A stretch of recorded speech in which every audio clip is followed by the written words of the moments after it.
Today at 6, following the attack on a synagogue in Texas, 2 teenagers are arrested in Greater Manchester. The police say they're making more inquiries in the Blackburn area and providing assistance to the US inquiry. The hostage taker in Texas was Malik Faisal Akram, who was shot dead by police at the scene. His neighbours at home said he shouldn't have been allowed out of the UK. If there was mental health issues, why did he go in the first place? Or the people looking after him? Or why did he fly out? In Texas, the rabbi who was one of the 4 taken hostage has been describing what happened. I heard a click, and it could have been anything, and it turned out that it was his gun. We'll have the latest on the investigations in Texas and in Blackburn. Also today, Nadine Dorries, the Culture Secretary, freezes the BBC's licence fee for 2 years. She claims it's to help household budgets and not a political attack on the corporation. We simply could not justify putting extra pressure on the wallets of hard-working households. Following the volcanic eruption on the Pacific islands of Tonga, the anxious wait for news of the extent of the destruction. And one of the great wartime mysteries: who betrayed the family of Anne Frank to the Nazis? A new investigation offers an answer. And coming up on the BBC News Channel,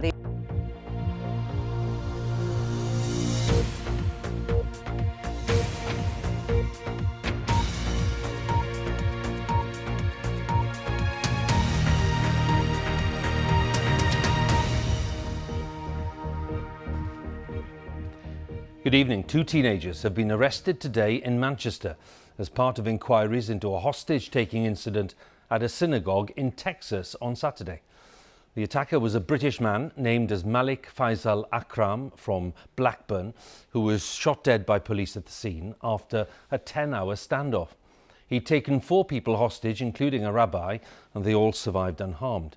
Greater Manchester Police said the teenagers detained today, whose identities have not yet been released, are both being questioned, and they were said by the American police to be part of this investigation. As our special correspondent Ed Thomas reports now. What made Malik Faisal Akram leave Blackburn, the place he called home, to travel to Texas, arm himself with a gun and lay siege to a synagogue? There was a 10-hour standoff as an FBI SWAT team moved in. The 44-year-old spoke to his family back home. His words were recorded as he became increasingly desperate. I'm going to die at the end of this, all right? Are you listening? I am going to die. These pictures show several hostages running for their lives. Within minutes, Malik Faisal Akram was shot dead. The rabbi here described their ordeal. It didn't look good. It didn't sound good. We were terrified. And when I saw an opportunity where he wasn't in a good position, I made sure that the 2 gentlemen who were still with me, that they were ready to go. The exit wasn't too far away. I told them to go. I threw a chair at the gunman, and I headed for the door. And all 3 of us were able to get out without even a shot being fired. Throughout the standoff, Malik Faisal Akram was heard demanding the release of Afia Siddiqui. She's known as Lady Al-Qaeda, a Pakistani neuroscientist jailed in the US for trying to kill American soldiers in Afghanistan. It's the way that he was killed. He was shot. That shouldn't have happened. Tariq Hussain knew Malik Faisal Akram and his family. He says many here question his mental state at the time he went to America. It's very frustrating for the family. They're going through a very hard and difficult time, and our prayers are with them. I mean, if there was mental health issues, why did he go in the first place, you know? So people would have, or the people looking after him, or why did he fly out? You know, there's questions that are not being answered, you see. This message was posted on Blackburn Muslim Community Facebook page, believed to be from Malik Faisal Akram's brother, and has since been taken down. He apologises and says, although my brother suffered from mental health issues, we were confident that he would not harm the hostages. We've spoken to two people connected to Faisal Akram. They both say his mental health was getting worse, and one says he was pleading to come home before he was killed and question whether or not the gun he had was real. The US President has described what's happened here as an act of terror, while the FBI and Northwest counter-terrorism officers here work together to understand why and if anyone else was involved. Thomas, BBC News, Blackburn. With me here is our security correspondent, Frank Gardner. Frank, what can you tell us about the wider context to this, and indeed what you've been able to find out about the factors involved here? There are a lot of different strands to this investigation, which is being led by the FBI, and that puts some constraints on the UK authorities and what they can say, because they don't want to go ahead of anything the FBI wants to announce for fear of prejudicing the investigation. So one of the strands, of course, the most important one, is focusing on where this man came from, who he associated with, what was his digital trail, who was he in touch with, was anybody else helping him?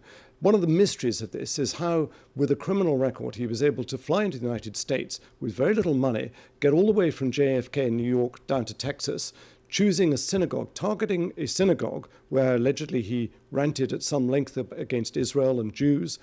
And that place was 20 miles away from the prison where this lady, Afia Siddiqui, is being held. Now, she's distanced herself from his actions, but that is another strand of investigation where almost certainly the FBI will want to talk to the authorities in Pakistan, because that's where she was originally from and where she is quite a cause célèbre. So there are still a lot of unanswered questions here, and we're going to have to wait, very frustratingly, for the FBI to make their announcements as to what they have discovered. Frank, many thanks once again. Frank Gardner, there, our security correspondent. Now, the Culture Secretary, Nadine Dorries, one of Boris Johnson's strongest supporters in the Cabinet, has suggested that the BBC licence fee could be abolished in 2027 and has confirmed that the corporation's funding will be frozen for the next 2 years. Media experts predict that the BBC will face the prospect of having to close some services and to make significant redundancies on top of those already seen in recent years. Labour has accused the government of trying to regain popularity by punishing those who have been reporting the scandal of lockdown parties in Downing Street. Our culture editor, Katie Razzle, has more details. The BBC is 100 this year, and so much has changed across radio, TV, and more recently online. In the digital age, the corporation is under increasing pressure. And today came the opposite of a birthday present. The £159 licence fee that funds nearly 3/4 of the BBC's budget will be frozen for 2 years. The BBC wanted the fee to rise to over £180 by the end of this settlement. Instead, it will remain fixed at £159 until April 2024. That's more money in the pockets of pensioners, in the pockets of families who are struggling to make ends meet. Labour says this government wants to destroy the BBC because it doesn't like its journalism. Is the licence fee really at the heart of the cost of living crisis? Or is this really about their long-standing vendetta against the BBC? Now it's part of Operation Red Meat to save the Prime Minister from becoming dead meat. The Culture Secretary had claimed yesterday in a headline-making tweet that this licence fee announcement would be the last. Today she said that's a discussion for the future. Suggestions to replace it include a subscription service, perhaps with a government grant to fund less commercial programming, or even allowing the BBC to run adverts. The biggest living thing. Quality broadcasting doesn't come cheap. Freezing the licence fee for 2 years is a real terms annual cut of nearly £500 million by 2027, according to one media analyst, Enders. That's around the same as the BBC spent on all its radio output last year. We're going to have to address how we do what we do differently, and there will have to be changes and consequences. If you diminish capital resources, there are going to be effects. Now, the BBC has already had 10 years of real reduction by about 30%. Whatever the funding after 2027, cuts are inevitably coming as a result of this latest settlement. If you don't watch it, why would you pay the licence fee? You should be able to have a TV in your house without paying it. I'm happy to pay it. The BBC produces some great programmes. Frozen for next year is good, really, isn't it? That's what we want. Yeah, That's what it would help our pensions. Things have changed, obviously, with streaming services, but I think the BBC is one of the things that are out there that's still the same and still part of British culture. Hyperinflation in the likes of drama and sports programming means, whatever the BBC decides to axe, difficult decisions lie ahead. Pragmatism or pure politics? The Culture Secretary said today her licence fee settlement is about helping struggling families who are feeling the pinch. Her critics say it's ideological. And she today repeated her claims that the BBC struggle suffers with groupthink.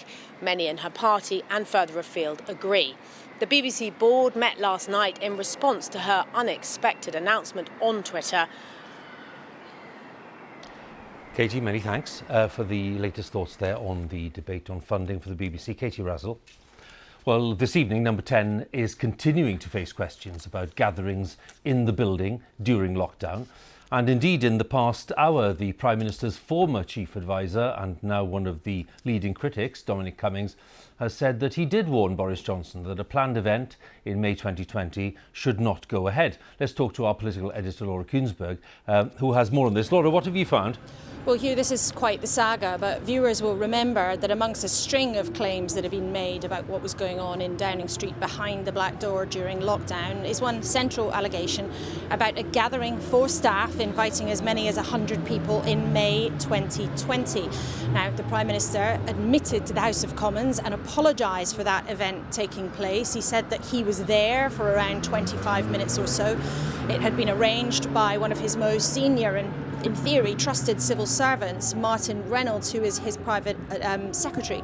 But what he also said is that he hadn't realised that it was a drinks event. He thought it was a work event.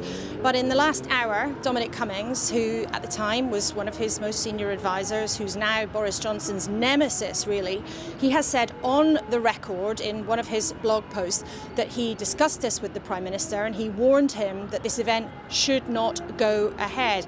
And another former official in Downing Street has told me they remember there being a row about this. They remember that Mr. Cummings said he was going to raise it with the Prime Minister. But Downing Street have explicitly denied this claim in the last 24 hours. They've repeatedly said that the Prime Minister didn't know, that he thought this was a work event, essentially that he was there and he's admitted to being there and he said sorry for being there, but he wasn't really aware of exactly what was going on. But for his critics, Mr. Cummings' claim gives more fire to the fuel that has been burning very, very rapidly, that somehow Mr. Johnson hasn't been completely straight about what was happening, and it will certainly disappoint those backers of Boris Johnson who were hoping that this row might all have been starting to simmer down. Laura, many thanks for the latest there on that. Laura Kuenssberg, our political editor. Let's have the latest then on the state of the pandemic, the latest official figures in the UK. Almost 84,500 new infections in the latest 24-hour period. So there were just over 100,000 new cases on average per day in the past week. More than 19,000 people are in hospital with COVID right now. Another 85 deaths were reported of people who died within 28 days of a positive test. On average in the past week, there were 264 deaths per day. And on vaccinations, over 36.4 million people have now had their booster jab. That's 63.4% of those aged 12 and over. Now, much more work is needed to protect all parts of the UK from the impact of climate change. A new assessment of the risks concludes that even current levels of global warming will cost the country billions of pounds every year within a few decades. And the report warns that while the world aims to limit warming to 1.5 degrees, the evidence shows that rises of up to 4 degrees by the end of the century certainly can't be ruled out. Our climate editor, Justin Rowlatt, spells out the potential implications. Remember Arwen? I can barely stand up. The monster storm that ripped down trees and pylons across much of the north of the UK in November. More than 200,000 homes were left without power. And we've had to sleep with all the clothes on because it's been so cold in the bedrooms. Be warned, the government says today, we can expect more extreme weather as our world continues to warm, and we aren't prepared. We're already seeing more severe extreme weather of many types. This is having an impact, and we're not ready for the climate change that's already happening, let alone the climate change which is on the way. UK temperatures won't necessarily rise in line with the global average. This is now. We already sometimes get temperatures 2 degrees above average in the south of England. That'll be more like 3 degrees if average global temperatures rise by 2 degrees centigrade. But we should also be prepared for this, says this latest assessment of the risks of climate change. It's unlikely, but if global temperatures were to rise by 4 degrees, maximum summer temperatures in the south could be as much as 7 degrees hotter, with the north up to 6 degrees hotter. The risks cut right across society, say ministers. Infrastructure, roads, sewage systems, power stations will struggle as storms, droughts, floods and heat waves become more frequent and more intense. Our health and productivity will suffer. Farms will struggle to produce as much food, and at the same time, the supply of goods from abroad is likely to be disrupted. To meet these challenges, the government needs to take action right away, say its independent advisors on climate change. We really have got to start thinking about adaptation in everything we do. We've really got to start taking seriously the fact that our climate is changing, and we are going to see quite significant changes over the next 30 years. The good news is that today's report finds investing in protecting the country from climate change is good value, with every pound delivering up to 10 times that in economic benefits.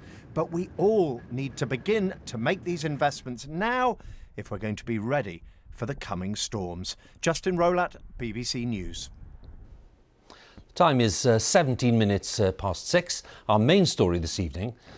Following the attack on a synagogue in Texas, 2 teenagers have been arrested in Greater Manchester. And a warning from anti-poverty campaigners that the number of families in England struggling to pay their energy bills could well treble in April.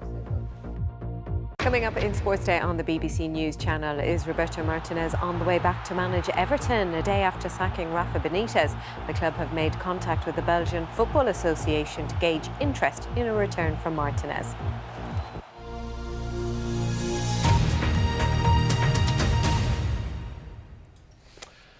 There's an anxious, long wait for news from the Pacific islands of Tonga, where a volcano eruption has triggered a tsunami and covered the region in volcanic ash. The authorities have not officially asked for aid yet or confirmed any deaths, but the communications network is virtually destroyed and there's been little contact with the people there. The eruption happened underwater on Saturday, north of the main island of Tonga Tapu, where the majority of the population lives. The family of one British woman say that she died after being swept away by the waves. Our correspondent Rupert Wingfield-Hayes has sent this report. These pictures of the Hunga Tonga Hunga Hapai volcano erupting are from last Friday. This is just a foretaste of what was to come a day later, an eruption many, many times larger. This is the volcano poking above the ocean surface last week. And today, it is completely gone. It's now been confirmed the huge eruption severed the main cable linking Tonga to the outside world.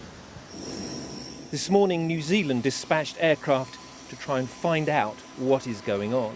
Some of those islands are reporting that they haven't had loss of life, but I would reiterate that is second-hand and it is early days.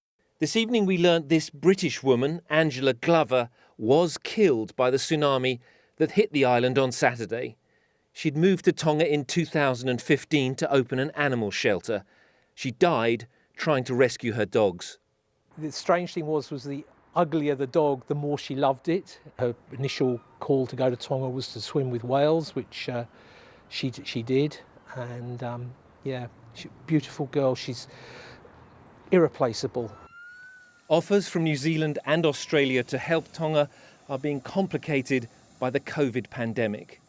The island nation is currently COVID-free and it wants to stay that way. They have had disasters during the pandemic previously from sort of cyclones and hurricanes, and what they did then was just airdrop supplies in, and there was no physical contact or interaction between say, troops and the local forces. A century ago, nearly 1 in 10 Tongans died in the 1918 flu pandemic. Any reluctance now to ask for help would not be without reason. Rupert Wingfield-Hayes, BBC News in Tokyo. The number of families in England struggling to pay their energy bills will treble in April, according to the Resolution Foundation, which is a research organisation which suggests ways of improving living standards for those on lower incomes. Gas and electricity bills are on course to rise sharply, and the foundation predicts more than 6 million households will be spending at least 10% of the family budget on energy bills. And the hardest hit families will be in the northeast of England and the West Midlands, from where our social affairs correspondent Michael Buchanan reports now. Oh, beautiful fire. It is so cold out there. Without this heat, Thelma Spalding's life would be unbearable. Fires are a lifesaver. She suffers from sciatica and is in chronic pain after she says she was attacked by a patient on the NHS ward where she worked until last year. Being cold exacerbates the pain, and this is the only room she can afford to heat. Ouch. Even right now, I've got on 2 leggings, a pair of trousers, a vest, a t-shirt and a dress. And I'm in the house, just to not feel the pain. Because when I come out of this room, it's cold in the kitchen, it's cold in the bathroom. Thelma says her gas and electric bills have increased from £44 to £99 a month. Now dependent on benefits, she's petrified of using her central heating. How can I afford £99 a month for one bill? They've told me to switch off everything in the night. Anything's what on standby, plug out everything. And I'm saying, how can I do that? Just a minute. I can't bend down. If I've got on the floor, I've got to crawl on my hands and knees. I can't get up. So how do you expect me to be turning everything off? Around 1 in 5 families in the West Midlands struggle to pay their energy bills, the highest level of fuel poverty in England. Recent price rises, coupled with the removal of the £20 top-up to universal credit, have led to sharp increases in households seeking help to pay their bills. We're finding that people are getting more and more in debt, basically, because they can't afford their bills, and the standard phrase, they're choosing between whether to pay for food or whether to pay for their bills, and that's becoming more and more of an issue for people. And I've put my postcode in. The usual advice to people struggling to pay is to shop around. James Harpin is saying his energy bills almost double in a year, but he can't find a cheaper deal. They all came through as saving me £0 per year. And it turns out that I am actually on quite a good deal, it would seem, by quite a margin. James cares for his daughter for half the week, so heats his flat when she stays. Otherwise, the 33-year-old, who has a range of psychiatric conditions, including PTSD, uses what he describes as old-fashioned methods to keep warm. I'm being very frugal. The water heater won't be on unless it's absolutely necessary. Don't have a bath, have a shower. I won't put the heating on. If I'm on my own, I'll just use extra layers, blankets, etc.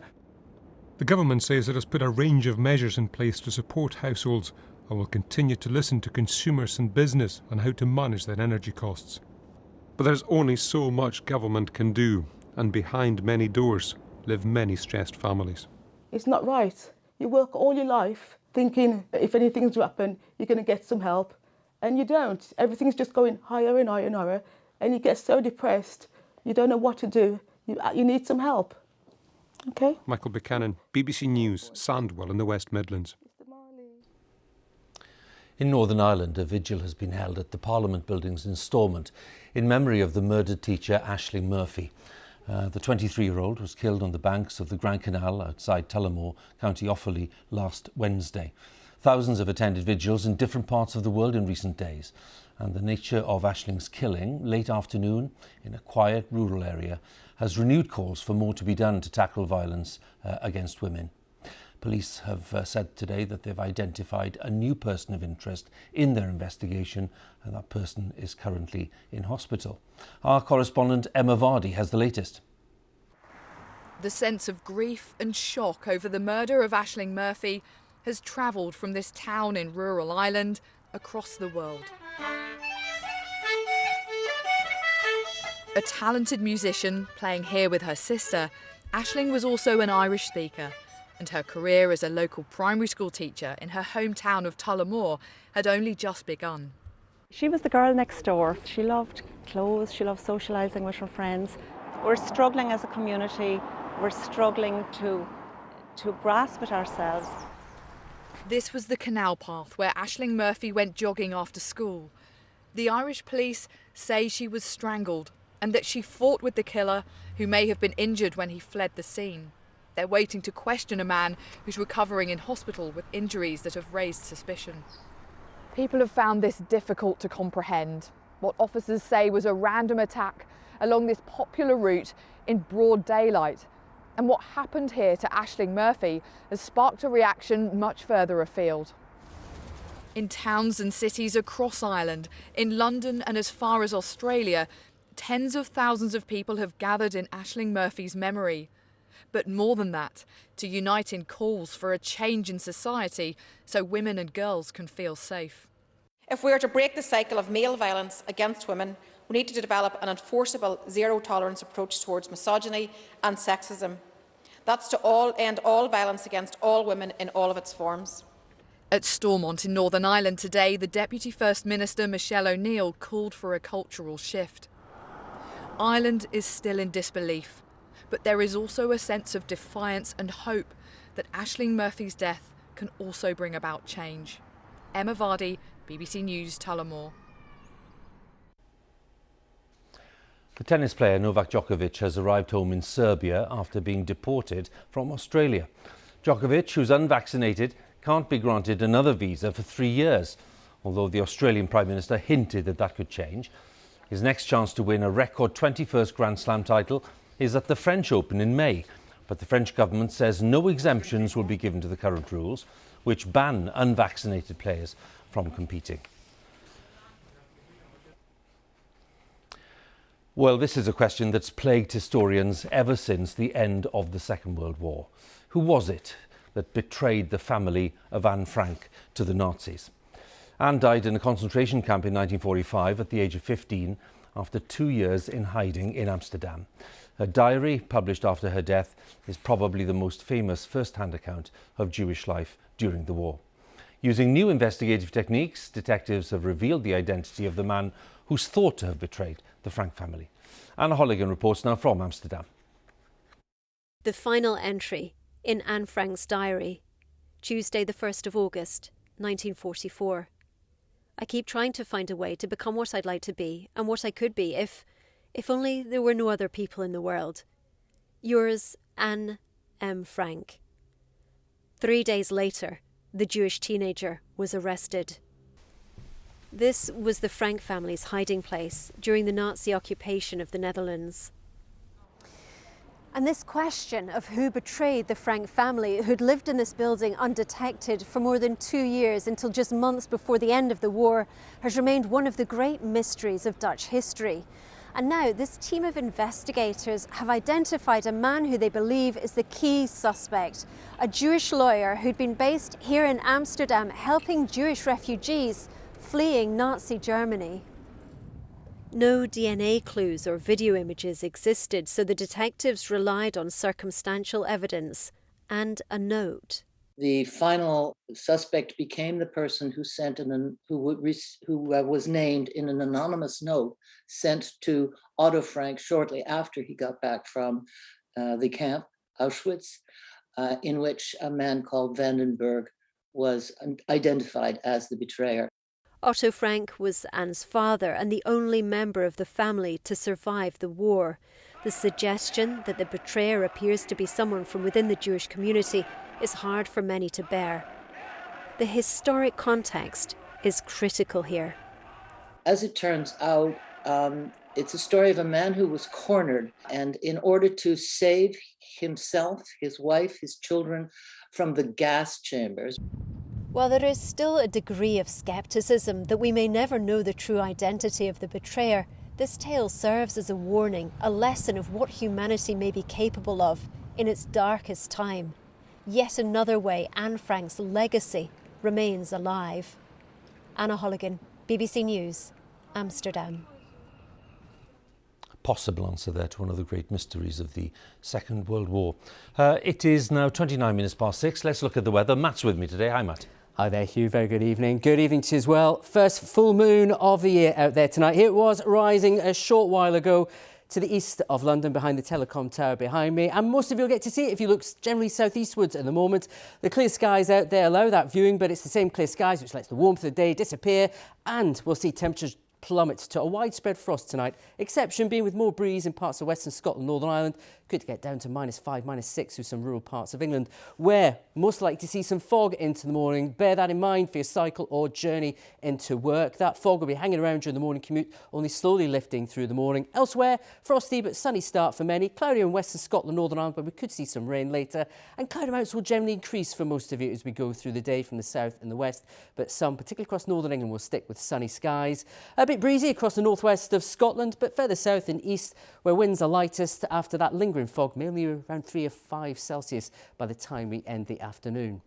Then as we go into the evening, fog temporarily returning, but it's to the north where we see outbreaks of rain start to become more and more of a feature, particularly with this second weather front. And it's behind that where we'll see some strong winds, but also much colder air, and that colder air will slowly push southwards across almost all parts as we go through Wednesday. So here we go, it's this zone here, cloud, outbreaks of rain, southern Scotland, northern England, parts of Wales initially. As it works its south, brings cloud, only 1 or 2 showers, many still dry, lots of sunshine then through the rest of Wednesday. A bit breezy though, and feeling cold in that breeze with some showers in the north and west, just 2 Celsius in Lerwick, 10 in Cardiff and Plymouth.